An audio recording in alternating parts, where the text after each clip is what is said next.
Hi, welcome back to the Jeepster build. Well, I've been doing all the metal work on this. I think I've got all the metal work done now. There's still a little bit I need to do on the hood. There's a little bit more welding to do. I've been adjusting this fender. This fender's been giving me headaches. Didn't quite fit right. And this inner fender well is just all welded on and buggered up. So I think at one time, way back when, probably in the 60s, I think this fender was damaged because this fender is the only one on the car that isn't original. Everything else is original to the car. Nothing else has been, there's no body work, there's no filler in it other than a couple little spots like this area right here. There's a little bit of lead right here, and there's a little bit of lead over there. My first thought was, well, maybe there was a rust hole right here, but there's no rust anywhere on this car. So I think that was dented, and then back in the 50s, that's what they did. So it doesn't look like the car had been completely repainted until probably the 70s when they made this into a parade car. Well, I think that's when this fender was replaced, and for whatever reason, they cut the bottom of this fender well off and welded all the way across it again, and it's got a lap weld, so I'm sure this is probably off of two different cars. In fact, as I'm looking at the paint, this is originally yellow, this is originally white. This is probably off the original Jeepster fender that was on the car. This fender was probably off of something else. And I noticed this was damaged, so it looked like it had been bumped in the front here and straightened out and not smoothed very well. So I put some filler in that. This was clear full of holes. They had drilled holes all over it for all kinds of air lines and air horns and extra wiring and a bell and some things that are mounted on the top of the fender, so there was lots of holes in there. So I'm trying to clean all this up. And when this was welded, it was done really poorly. And then they went over it again with brass. So it's got some brass in it. So for me to cut this and grind it out and then to re-weld it, that brass is just not going to let me weld this very good. The brass is going to infiltrate my welds and just give me all kinds of headaches. Well, after tooling this, metal dollying it, it's solid. It's not cracking, it's not coming apart, so I'm going to just leave it. It just needs a good coat over it. Well, I'm going to use the all metal. It's like lead. It's just wonderful stuff. In fact, that's what it was designed for, was kind of to do what lead used to do way back in the day. So my joints, when I stitch welded over these seams, I don't like the look of this seam.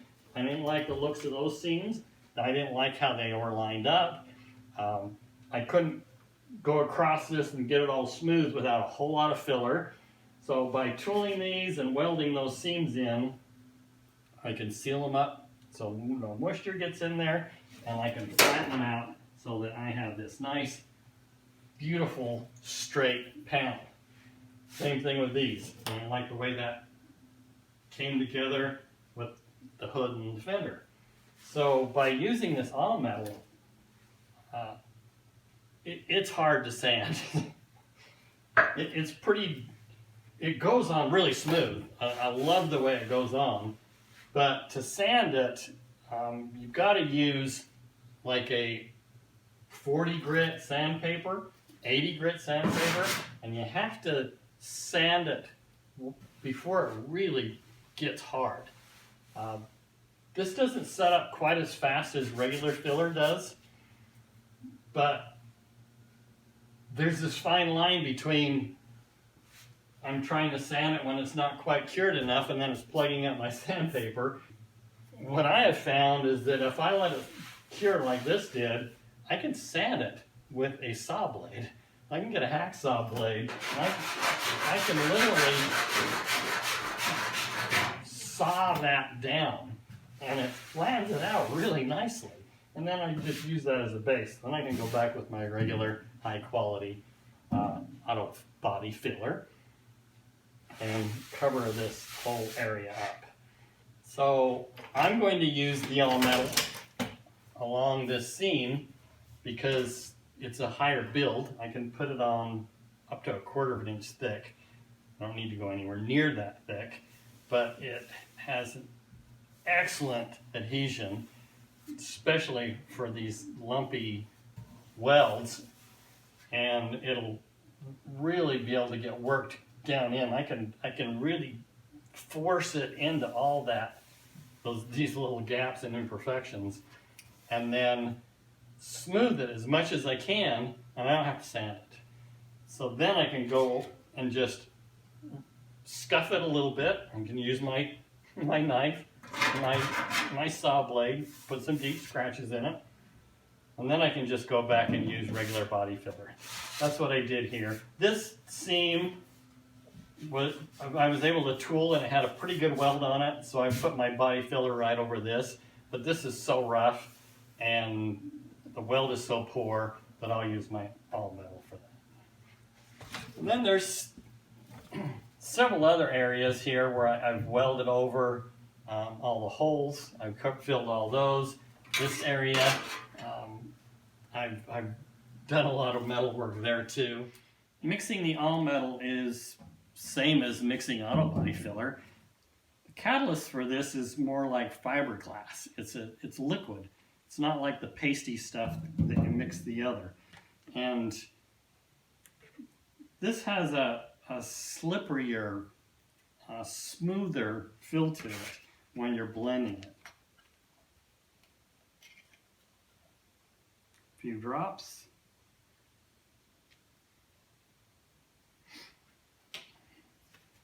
And just work it together. And it does smooth out nicely.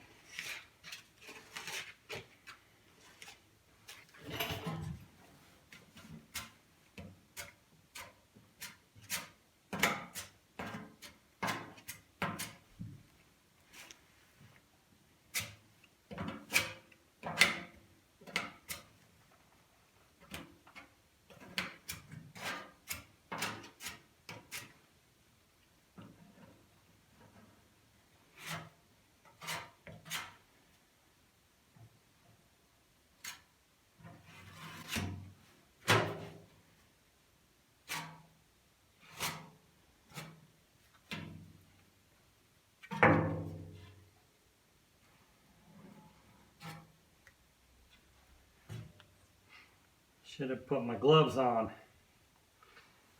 I want to tool this and smooth it as much as possible. It does have a really long working life, but if you don't, it's just so difficult to sand.